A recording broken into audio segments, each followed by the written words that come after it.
Hey guys, how's it going? My name is Adam. Today I'm going to show you how to fix 5G not working on iPhone. So first of all, what you need to do, you need to go ahead to your browser.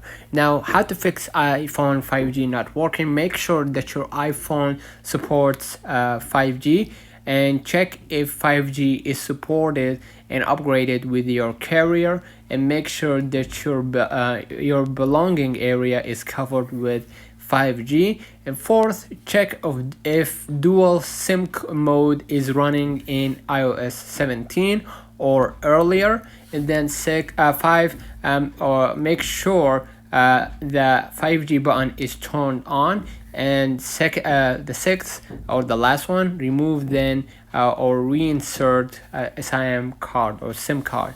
So basically, if your iPhone, like me, if you're using iPhone XR, basically your iPhone runs on 4G, especially on iPhone XR. So basically, as you can see right here, 4G and 3G. So basically, I won't be able to run my iPhone on 5G. So if your iPhone runs on 5G, just make sure that you reinsert your SIM card, and then you're gonna be able to do it.